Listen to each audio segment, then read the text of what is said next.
Today I will show you a disaster movie from 2020, titled Greenland. Spoilers ahead, watch out and take care. We see construction work being done on top of a massive building.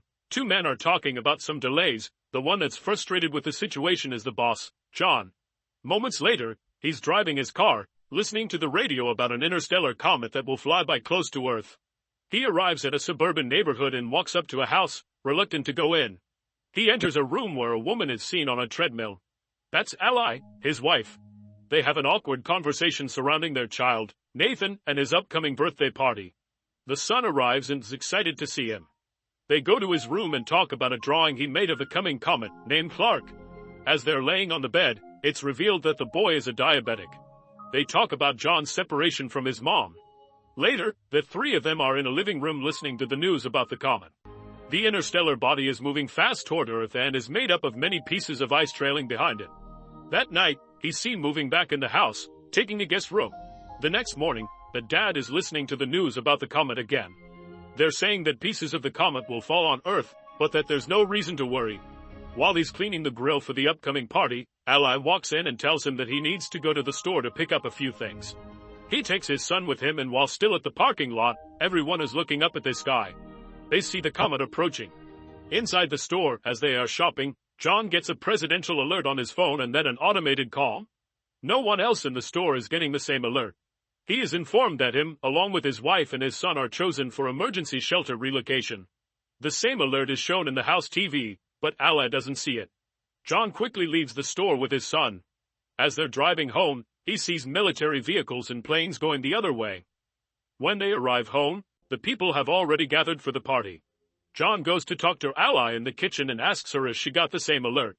She dismisses him, thinking it's just a test, but he tells her about the military he saw on the way, suspicious about what's happening with the comet. Both of them come back to the living room, where everyone is watching the news, expecting to see a part of the comet hitting the Atlantic Ocean. No one is worried as an image of the fragment is shown on the TV screen, and the kids start counting down. When they reach to 1, waiting to see the splash in the ocean, nothing happens for a moment. There's a little earthquake and John walks out of the house. He sees a flock of birds flying away, when suddenly a massive shockwave hits him over, felt inside the house as well. He comes back in and everyone is scared, still listening to the news. The newscaster announces that the piece has impacted a city in Florida with a shockwave that was felt for thousands of miles. The city was completely destroyed. As an orbital shot of the comet hitting is being shown on the news, the people wonder if more pieces will hit the planet. John gets another presidential alert. The call plays on both his phone and the TV, so everyone can see what the message says. None of the others are getting the same message, which states that John can't take anyone else to the shelter, except his family. He gets a security code to enter the plane on his phone. The others leave in a panic. John and Ally are packing, worried if they'll have enough insulin for the boy. The child asks about his grandpa. Ally is preparing food and listening to the terrifying news, as John goes to get Nathan, who says that the sky is on fire. Pulling out of the driveway, they see that none of their friends got the same call. One of them tells the family that the news is reporting that a huge piece of the comet, called Planet Killer, will hit the Earth in 2 days.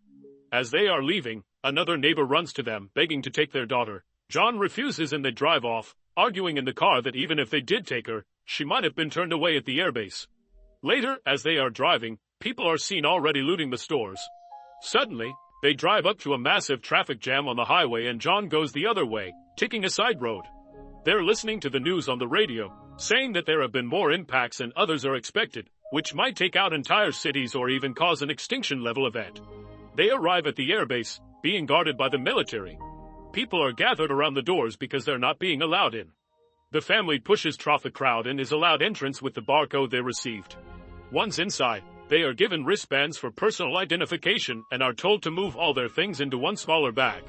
Suddenly, they realize the insulin for Nathan is gone and John goes to take it from the car. Ally goes to tell the soldiers about her husband, but tells them about the boy's diabetes and causes a problem. She's taken to a superior officer that informs her that someone with a chronic condition can't be on the plane. Ally tries to reason with her, but she gets turned down. She and her son get escorted out of the base. Meanwhile, John comes back and is headed toward the planes looking for them, unaware of what is happening. John boards one of the planes that's about to take off and tries to reach Ally, but can't. One of the passengers there sees the insulin and tells him about the rules regarding chronic illnesses. John panics and asks to leave the plane. Suddenly, the base gets breached and the people start shooting toward the military. The plane that John was existing has a fuel leak, so he tells everyone to get out and runs away. The plane explodes and causes a chain reaction. John finds out about his family being rejected, as the two of them are already back at the car. Nathan is already low on insulin. The chaos in front of the base continues, so John takes a while to get back at the car too. Once there, he finds a message from Ally that she's taking Nathan to her dad's place, so John goes after them. On the road there, Ally and the boy get to a pharmacy. She checks his blood sugar and they go to find insulin for him. Suddenly a gang walks inside and starts shooting, killing people all around. They manage to escape and get into a car with some people that will take them part of the way to her dad's. The couple Ally is riding with start acting strangely very fast. Eventually, they throw her out the car, take her wristband and drive off with her son, leaving her stranded on the highway. Meanwhile, John is lucky enough to find a ride up north as well. Inside the truck, John sparks a conversation with one of the men, Colin, who tells him that they are headed to Canada where the driver knows someone that has a plane and can take people to the shelters. Apparently, the military has set up the shelters on Greenland. The man tells him to find his family and meet him in Canada, so they can take one of the planes too. Another one of the people in the truck eyes John's wristband and demands that John gives it to him. But when he refuses, a huge fight unfolds. The fighting causes the truck to swirl and crash, throwing the people from the back out. The fight continues regardless and John ends up killing the guy. Colin dies in the crash. In the meantime, Ally gets another ride toward the base where the people that took Nathan are headed. He is still seen riding with them when they get to the airport base. At the first stop, as they are showing the wristbands, the boy tells the soldier that those people are not his parents and the soldier gets them escorted away, taking him inside. Later, Ally gets there too and tries to find him, from one stop to another, from one medical unit to another. She finally finds him and she's informed that he's been given insulin. The nurse says she'll help Ally find a military transport to her father's city and that she will stock her with medicine for Nathan. John breaks into a house for some water and food. He checks the news immediately, only to see that the main impact is expected in just under 24 hours. He finds keys to the family's car and takes it, getting to Ally's dad fast. He finds him playing cards with his buddies, asking about his daughter. They decide to put their differences aside and work together to find her and Nathan. Meanwhile, the two of them arrive at a gas station and call the house. John and her father go to pick them up and the family is finally back together. All of them get back to the house and see that the information John got about the shelters was true. He convinces Ally that they should go to Canada and try their luck, so they prepare for the journey there. Unfortunately, they can't convince Ally's father to join them. Suddenly, a giant piece of the comet falls nearby, prompting them to go immediately. Ally's father gives John a gun and says his goodbyes, staying behind as they drive away. John and Ally reconnect during the drive, promising to stay together. They stop for a blockade along the road, when debris from the comet starts falling all around them. John drives out from the line of cars, but the fragments are falling everywhere. Ally gets in the back to cover Nathan, while John tries to find shelter. They stop near a bridge, where others hide as well, but John runs off to help a man out of a burning car. Later that night, they continue their journey and pass into Canada. While searching for the airport, they listen to the radio and discover that they don't have much more time until the biggest part of the comet hits Earth and destroys more than 75% of all living things. As they drive, they see one plane getting air and another almost taking off, so they chase after the second one. John stops the plane by driving right in front of it. The pilot is reluctant to take them in, since he is already at full capacity, but they succeed in convincing him. John has a dream about better times and when he wakes up they are approaching Greenland.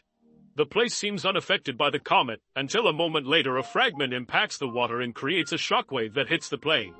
Both engines are failing as the pilot tries to keep the plane in the air. They glide through the air, landing smoothly, but hit the glacier.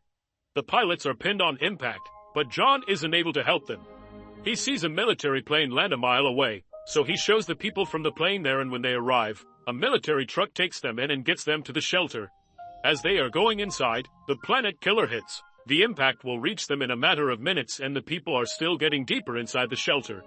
Once inside, they brace for impact and a flashback is seen of their previous life, when they were happy together. 9 months later, the planet is desolated. Cities ruined completely.